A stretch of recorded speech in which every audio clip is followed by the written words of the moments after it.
Hello, my name is Harry, and welcome again to A Senior's Perspective with a Twist. I'm continuing on the lesson of things a Sunday school teacher must do. Uh, the first installment of this particular series, I talked about prayer and study of God's Word that a Sunday school teacher must do, must prepare before presenting a lesson uh, before their students. Remember, students can be children, uh, small children, they can be youth, and they can also be seniors or adults, young adults, and senior adults as well. What I want to key on today is that the Sunday school teacher must read the lesson or should read the lesson from the Bible. What do I mean? They'll give, in your Sunday school book, a lot of the times, you'll have a printed text, you'll have the key verse, and then you'll have, even in some Sunday school books, they'll have a few words that are defined from the Greek and then what it means literally. Well, what I want to say about that is the first thing that a Sunday school teacher must do is read the lesson from the Bible. When you get a lesson, it's a selected number of verses. Because remember, you can't do chapters for or generally, you don't do a whole chapter. There's so much packed in a chapter of the Bible that we do Sunday school lessons in a particular set number of verses where we look at the point, paragraph. There's a certain idea that the scriptures are teaching. Some texts are 2 verses with a point to make to the reader, and then some can be the whole chapter. Some can be 15 verses, 10 verses.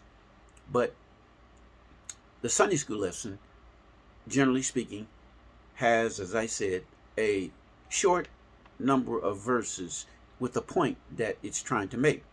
Now, the teacher needs to read the whole text. It could be even 2 or 3 chapters. It could be 1 chapter in order to get the idea that the Bible is presenting to the reader. This is very important because if you just read what the commentator, I'm talking about in the Sunday school book, is trying to convey, you may miss something, an idea, or something that happened before. The verses before your text, the verses after your text of your lesson are important. Sometimes it's several chapters, especially in the Old Testament, where you need to read other verses, even chapters, in order to get a better idea of what is being said. So, for the Sunday school teacher, you need to read the lesson from the Bible.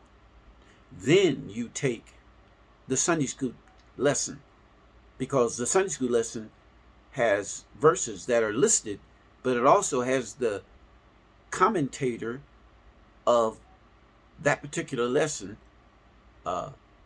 that's being written and commented on. Those verses are being commented on by whoever the commentator is, whoever the writer of the, not the writer of the Bible, but someone who has commented on the text, and they want that lesson or that idea to be taught by the teacher. But the teacher needs to read from the Bible, first of all. Don't just read your Sunday school lesson that the commentator has written in that book, but you need to also read from the Bible. And it could be verses before and verses after that will give the Sunday school teacher a better idea of what is being said. And remember, I said it could even include other chapters, other portions in different books of the Bible could also be referenced, because the best interpreter of the Bible is the Bible. The best expositor of the Bible is the Bible. And when the teacher reads the text, or not the text, but the other scriptures that are before and after, chapters before and after, that can give a better understanding of what that particular lesson is explaining to the reader. So with that being said, I'm going to leave off for today, and we ask that if you like this session that you've had, you like this program, we ask that you subscribe. If you have a comment you would like to make, then feel free. And I admit, even my explaining about understanding the scriptures, I don't know it all. I don't claim to know it all, but I know a little bit, and I'm just trying to share that with you. So with that being said, we say to you, have a good day.